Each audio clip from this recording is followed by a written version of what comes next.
بسم اللہ الرحمن الرحیم. قال النبی صلی اللہ علیہ وسلم الکیس من دان نفسہ وعمل لما بعد الموت. نبی کریم صلی اللہ علیہ وسلم کا پاک ارشاد ہے عقل مند آدمی وہ ہے جو اپنے نفس کا محاسبہ کرے اور مرنے کے بعد جو زندگی آنے والی ہے اس کی تیاری کرے. دنیا کی زندگی چند روز ہے میرے بھائیوں، یہ ختم ہو جائے گی. جب مر جائیں گے اس کے بعد حقیقی زندگی شروع ہوگی. وہ لامحدود زندگی ہے، اس کی ہمیں تیاری کرنی ہے. ہم تیاری کس کی کرتے ہیں؟ جو مختصر زندگی ہے ہم اس کی تیاری کرتے ہیں. ہمیں تیاری کرنی ہے. عقل مندی کی نشانی وہی ہے کہ جو لمبی زندگی ہے مرنے کے بعد، جس کا کوئی اینڈ نہیں ہے، اس کی تیاری کرنی ہے. دیکھو دنیا میں جو حالات آتے ہیں نا، اس سے ہمیں سبق لینا ہے. ابھی جیسی ہوائیں چل رہی، گزشتہ کل ہم نے دیکھا کہ بڑی سخت ہوا چلی، بارش ہوئی. ہوا کیا؟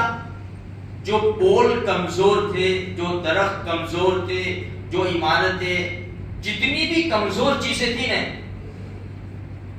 اس میں سے ختم ہو گئی. وہ درخت بھی بہت گرے، پول بھی بہت گرے، بڑا نقصان ہو گیا میرے بھائیوں. ہوا چلی اس کی وجہ سے. اس سے ہمیں سبق کیا لینا ہے کہ دیکھو کفر باطل طاقتوں کی ہوائیں چلتی ہے. کفر کی، شرک کی، بدعات کی، رسومات کی ہوائیں چلتی ہے.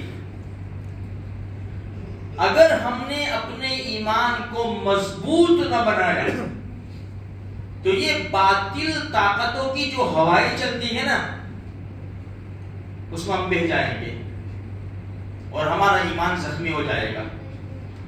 اور اگر ہم نے اپنے ایمان کو مضبوط بنایا تو پھر کتنی بھی ہوائیں چلے، کتنی بھی باطل ہوائیں چلے، کفر شرک کی کیسی بھی ہوائیں چلے، پھر ہمارا ایمان دامادول نہیں ہوگا.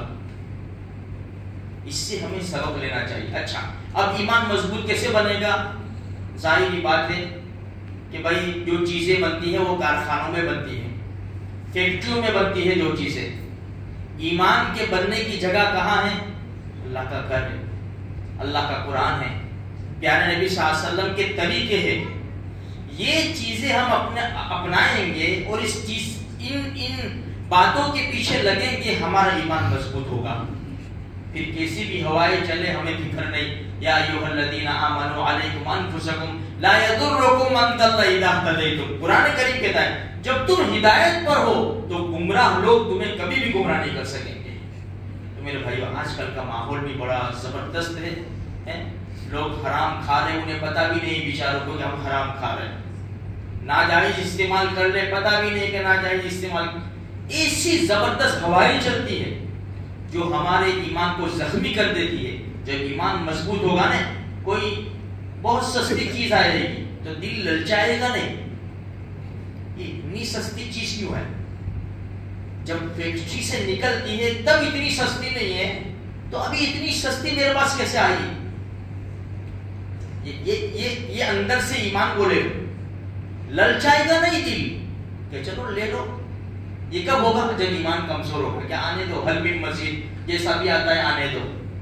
نہیں میرے بھائیوں، یہ ایمان کے بننے اور بگڑنے کا سامان ہے. حلال حرام دیکھے، جائز ناجائز دیکھے، اپنے ایمان کو مضبوط بناوے نیک اعمال کے ذریعے. اللہ مجھے بھی، آپ کو بھی، سارے مسلمانوں کو اس کی توفیق بخشے.